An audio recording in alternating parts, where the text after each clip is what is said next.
Oh, hey. Didn't see you there. How's everybody doing? Not a dramatic entrance like usual. Hope everybody's been doing good. Let me sit like I want to. Let me kick my desk real quick as well. Hope everybody had a great weekend. It's been a while, 2 weeks as well, actually. Um, we didn't have a video last weekend because it was kind of my birthday and it was kind of like I forgot. It was my birthday on Saturday, the 18th last weekend. So I was kind of like, not like, I just was like busy and stuff, and I really honestly forgot. Um, but it was like a weekend off, technically, is what Jerry said. So we'll go with that instead of me forgetting. Um, but yeah, we're back. Another day, another episode. It is a Monday, Monday the 27th here. We got all that going on. Um, I do, like I said, last weekend was my birthday. I had a great dinner with Mike and Maggie. Um, they didn't have Makai. Makai was with Dennis. Gotta love Dennis for helping out. Appreciate him. But it was a great dinner. We went to Buco de Pepo, Buco de Pepo, something like that. Went with Jerry and Eli as well. They came along, and it was a great dinner. Food was fantastic. I enjoyed it a lot actually. Um, you got tiramisu and stuff. So good birthday. Definitely a good birthday. Got some really good gifts. Mike and Maggie got me pecan sandies. Gotta love it. Gotta love it. And yeah. And then I got a bunch of stuff. Like my friends got me a few games on Steam, like roguelikes. There's a game. It's called Racoin. It's a little coin pusher game. That's a roguelike. Regal from work got me Hades too, so I've been playing that as well. It's great. Like I said, Derek got me MLB early. We've been playing the shit out of that. Like we've been playing a lot of online. I've also been playing Road to the Show. Fuck on. Definitely enjoy it. What else have I been playing? Well, we've been playing a lot of Counter Strike, like I've been saying, and my friends actually, it's actually the nicest shit ever. They got me they pulled money together and they all bought me a knife. Well, like they pulled money together and then Doctor Duke let me buy a knife with his card and stuff. And um, dude, I got a nice like blue steel falchion. It's pretty sweet. I love it, and it was a really good birthday this year. It's crazy. Like I got like things that I didn't want or I don't need anything. Honestly, like I always say, I'm really not a good receiver of gifts. But I didn't need anything. But it was really cool what I got. My friends are awesome. My fiance is awesome. Um, they got me a lot of great stuff. It was just really cool. Like I said, Jerry got me. I don't think I said this, but Jerry got me a RCA to HDMI adapter so I could play my old my video game consoles. So I could play Tomba 2. If I ever get a capture card, maybe you guys Tomba 2 stream. Tomba 2, my favorite game ever. Tomba 2. Um, but what else did I get? Oh, they got me this little X-Men. Where is this camera? Little X-Men guy. It's like a Funko that you can like you can display the box. Like it comes in like a little like box thing, but then you can take it out and like put it in the arcade machine. So it's pretty cool. They got me a little dandy stiff. I forget what else they got me. Why can't I remember? My mom got me some new Adidas, which I love. Um, I don't remember what else I got, but it was a good birthday. It was great all around. Um, definitely a very good birthday. I did work on it, but it doesn't matter. It's just work. Who gives a crap? But yeah. Um, so I do want to talk about Counter Strike stuff, the competitive scene. Some stuff was going on. Some like big changes happened. So Kerrigan left FaZe, and joined Falcons, not the Atlanta Falcons, just Falcons in esports, which whatever, they suck. The brand's terrible and their organization is run by terrible human beings, but whatever. Saudi Arabia, fucking blood money and all that jazz, so it's whatever. But I can't really root for him anymore. I really liked Kerrigan, and it's like weird. It's just like kind of sad. It's not that I can't root for him anymore. It's just like I feel like I don't want to because I don't like the Falcons. The Falcons esports team is, like I said, it's like the Yankees of esports, and I'm not down with that. Like paying for the most expensive people and paying to win, and they haven't won anything, and that shows, and they can suck it. So I was a Kerrigan supporter, but like I just can't. I'm all right. I'll just stick to my N8 Counter Strike, and then I'll be a hater on everybody that I don't like. Like I'm fine with Vitality winning everything. I mean, I'm not mad about it. Like it is kind of annoying and boring to watch sometimes, but it's sweet to see that a Counter Strike 2 or like a new Counter Strike team has become the GOAT of like Counter Strike ever. You know, like Vitality has they've won 2 Grand Slams, they've won multiple majors, they continue to win tournaments nonstop. They continue to not really drop games.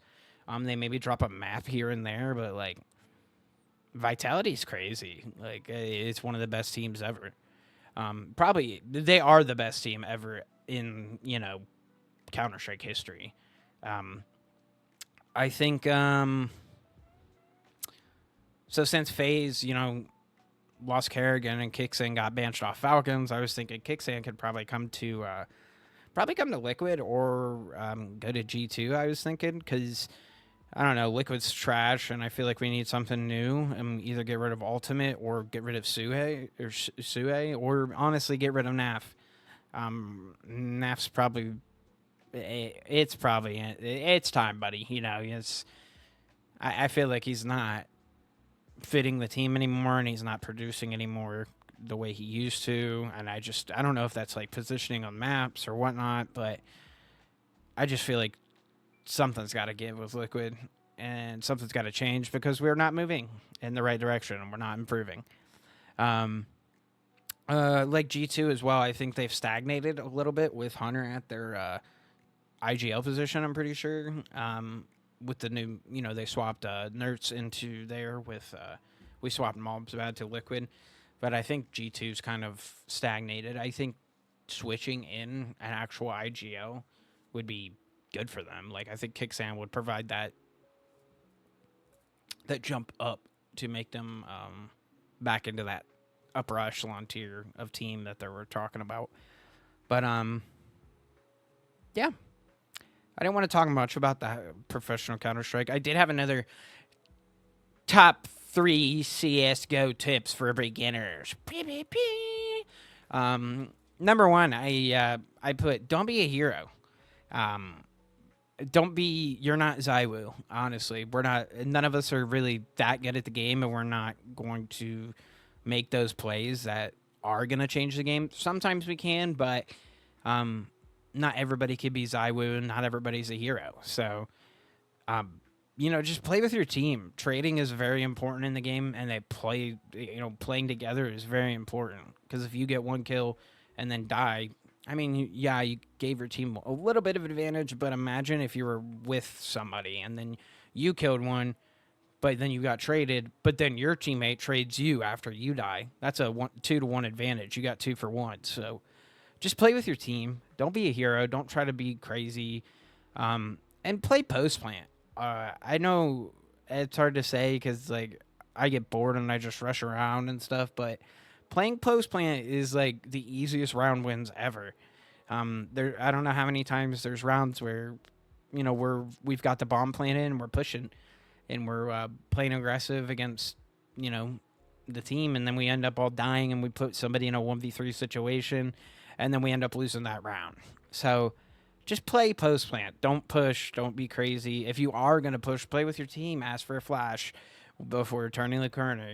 Just play smart. 2, learn callouts. I know I said learn smokes or learn a smoke the other day. Learn callouts. Calling out is very important because honestly, information is huge in Counter-Strike. If you can tell somebody exactly where that person was or where you were, getting pushed from, it's very important. as well as don't exaggerate numbers. If you didn't see 5, don't say I saw them all.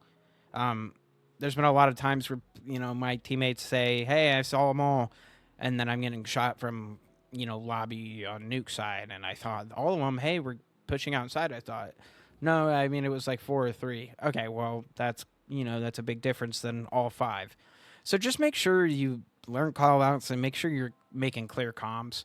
That is huge. Don't make some kind of like, hey, I saw 2 ramp. You actually saw 2 ramp. Don't know where the others are. Okay, that's perfect. That's all I need to know. So they're pressuring 2 ramp. Maybe we should rotate somebody over to assist. Or, the guy from heaven could drop down from A and drop down to hell and watch ramp down from the hell heaven area. So it's just better call outs, clear comms is important. And then number 3, opping isn't for everyone. I'm not saying that in a mean way or anything like that, but opping isn't actually for everyone. It is a specific tool that is very good to get you into like solid situations always. Because being an aggressive operator is a great thing because you can always get peaks. You could try to put the pace out onto the round. A lot of the time, like if you're playing like, let me think.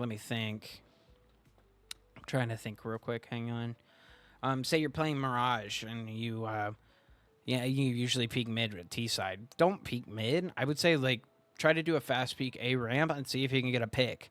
Because then at that point, you've already got an advantage 4v5 and you got a kill. Maybe you even go apps and you just hold the apps push. That's all right too. Just make sure somebody's backing you up and they're holding your under. Opping really isn't for everybody though, because there is different play styles for opping and there's different. You have to be one or the other. You really have to be a passive opper or you need to be an aggressive opper and take space with it. You're putting so much like fundage into an op most of the time, and if they're not like providing enough space or they're not actually holding something and holding them like a piece of the map that you can rotate with, that's a big thing as well. Because an operator should be able to, like on overpass long, they should be able to hold that long for as long as they need. They should be able to get a kill or drop off and then fall back to site. So the teammate that is either playing up in bathrooms or by connector or divider, they know what could be happening. They can know that T could be, long bathrooms. And then they should probably fall back to site, like maybe dice or truck. Sorry. But being an operator comes with a lot of responsibility. It honestly does, because opping really is, again, it costs a lot of money to buy an op, as well as you need to hit your shots, and when you need to hit your shot. If you honestly don't hit your first shot, you're typically going to lose the gun battle because people are hitting their shots. So just note that opping isn't for everyone, okay? But yeah, let's go into the NBA playoffs. I did write down a bunch of stuff, not a bunch of stuff, but some quick, like, brief things. Lakers Rockets, my king is going crazy. They're up 3-1. Besides last game, he had a stinker. He had like 9 turnovers. Thunder, great as always. Like I said in my other video, they're probably gonna win. Double up on their rings, back to back. Nuggets are looking very iffy. But Ant did get hurt last game. Julius Randle's been playing great, as well as Rudy Gobert has actually been pretty good for the Timberwolves. It's actually been really surprising. But I'll give Rudy Gobert some praise. I just don't like him that much. I feel like he is a liability sometimes. But he's been looking really good this series. Knicks are looking iffy, like I said as well. They were just down 2-1, and they did just beat one on the Hawks on the road. So it's 2-2 now, but like I said, still, I don't think the Knicks should be dropping games to the Hawks if the Knicks are supposed to be, the be-all. They're supposed to be that great team that are, I mean, God, they do have a lot of good pieces, but, like, what's going on? Cavs are sucking as usual. We went up 2-0, and then the last two games we've been putting up stinkers. Donovan Mitchell, like I said in the last video, he is not clutch. He is not good in the playoffs. I mean, he's good in the playoffs. Like, K-Chain keeps bringing up, oh, he averages the most in the playoffs. He's like top 10 in averaging playoffs. I don't care. Like, if he's not averaging enough to win me a series and get me to the next round, as well as get me a ring, I don't care. Donovan Mitchell has been blowing it. Like I said, I feel like he's a regular season merchant. But then when it comes to playoffs, he has like maybe some 3-4 games of playoffs where he's like fucking crazy, and then he's choking. So it's just like, it's frustrating. I don't know. And then the Spurs are looking great. Wemby got hurt one game, and they played without him, and they still won because De'Aaron Fox is awesome. Stephon Castle's great as well. But, yeah, Spurs are looking great against the Trailblazers. I don't expect much out of the Blazers, but, yeah. Celtics, not surprised. Yeah, they're up 3-1. And the Magic, it's not surprising to me that they're up 2-2. Or are they up 2-2? Was I looking at that right?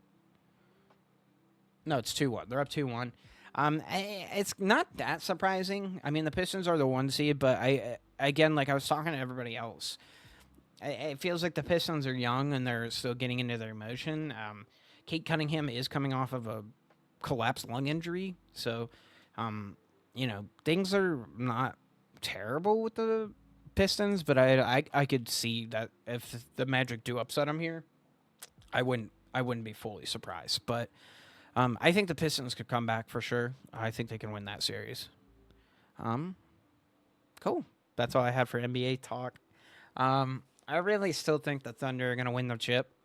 Out of the East, I really think the Cavs can take the East if they stop fucking around. Yeah, people have bad games, but we can't afford to have bad games. Like, the Raptors are playing better and better each game. Scotty Barnes has been looking fucking fantastic. He's been clamping motherfuckers, and he's been dropping, I'm pretty sure, 30 the last 2 games. So we really just need to lock it in and, like, perform. We can't have any bad games. Like, it comes down to that. I know it's a 7-game series, but you're up 2-0.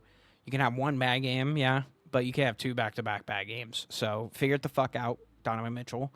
I would really appreciate it. As well as James Harden. You too. Thank you. But all right, on to the next thing. So Movie Club. We did miss the video last week, but remember last week we did watch Chronos. That was the movie that was chosen for the sleeper week. And it was a fucking sleeper, you could say that. Definitely not one of the better movies I've watched in the recent times. Derek did falter on that pick a bit, so he did change up his pick this week. He did pick Memento, so he knows. Still is the king of the screen, Derek. Don't worry, we still believe in you. But it's a little, But Chronos was all right. It really, it just wasn't that solid of a movie. There was just some like things with it that you could tell that it wasn't put together well. It is Guillermo del Toro's first movie, and it was written while he was still in college. I guess it was like his final project, but you could tell it was his final project. Ron Perlman's character in the movie was there just was some bad acting. There's some good parts for sure. Like the body horror stuff that they did did look good for the time. It came out in like 97 or something like that. So for that time, it did look good. Like there was like some, like the scarab thing, like attaching and like like digging in the skin and stuff like that. But, it was all right. It wasn't like scary or anything. It just felt, I don't know. It felt like a bad movie because like it was just weird acting. There's some scenes where like I had questions about the movie. Let me see. What did I say? I said, why greed for the scarab thing for immortality? It seems as though after the first time you have the thing, you don't need the scarab. You have to find the source of blood for consumption. No. Okay, so yeah. One thing I had a problem with is the scarab gives you the power of being a vampire. Okay, cool. Whatever, it makes you a vampire. You want to drink blood.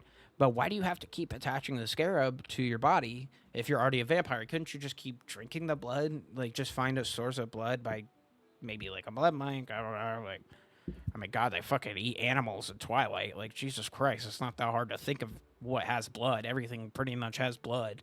So I was just confused by that. Like, just give the other guy the fucking scarab and stop worrying about it. Why'd you have to get killed and then look like a zombie the rest of your life? I don't know.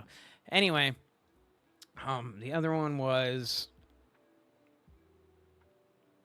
I said, why is so the little girl in the movie was like the niece or something of the grandfather that like had the scarab on it. She was just like okay with everything until like the last scene where she pretty much got watched him jump off a fucking roof and kill the other guy, Ron Perlman's character, and then she brings him back with the scarab, and then she's like sad and stuff. But every other scene where she saw the grandpa, like fucking, he was like got the scarab on him the first time, and he's like, "Ugh!" And he on the like stairwell, and she's like, okay, whatever, that's fine. It was just weird. So in my, I was like, is the girl even real? Like, it just felt like she was there to like, for like a morality thing in the movie, like a theme. I don't know. It just seemed dumb. It just seemed like it was out of nowhere that this little girl was assisting the grandfather, and like, and the fact that she was like okay with him putting this thing on his chest and fucking letting him turn younger and let him like stab him and stuff. I don't know. It just felt weird. But yeah, the movie was not that great. It honestly was like a 5 out of 10, probably a 4, most likely more. I'll say 4 out of 10 on that side. But Kronos, Guillermo del Toro did figure it out later on. He did make some bangers later on. So yeah, sometimes you do got to keep working on through the trash to make some good stuff. And that shows. But yeah, Kronos, 4 out of 5. 4 out of 10. Sorry, not 4 out of 5. 4 out of 10. But yeah, now we got Movie Club. For this week coming up, in the next video will be about that movie.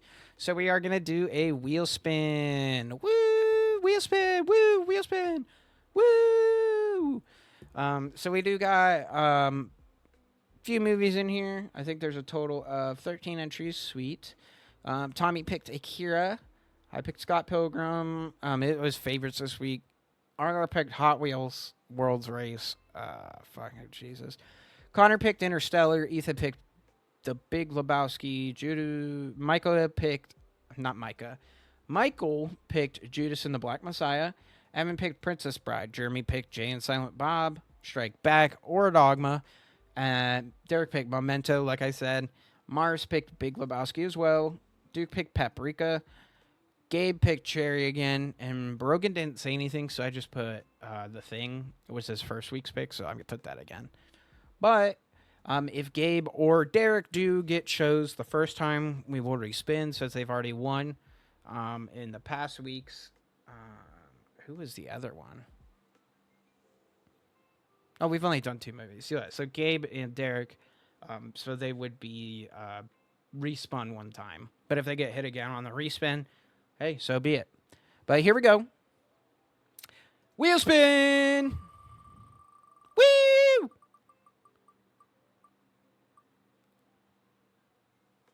Oh my God! Wow, that was a literal dink. But Evan won. Okay, cool. Princess Bride. Gotta love the Princess Bride. It's a great movie. My mom's favorite. I'm pretty sure it's my mom's favorite movie. It's very good. Got Andre the Giant in it.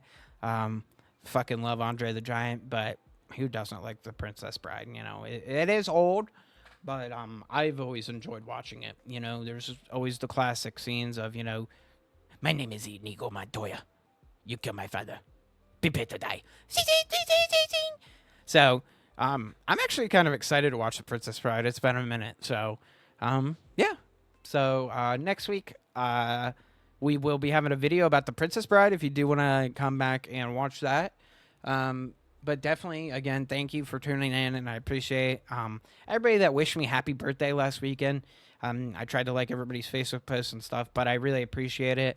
Um, and yeah, everybody's doing good, and I hope everybody has a great rest of their April. There's only a few days left, and I hope May is just as better or just as good, or maybe hopefully better for you. But yeah, love you guys. I appreciate it. Thank you. Like, comment, share, and subscribe, and yeah, stick around and come back later. Okay.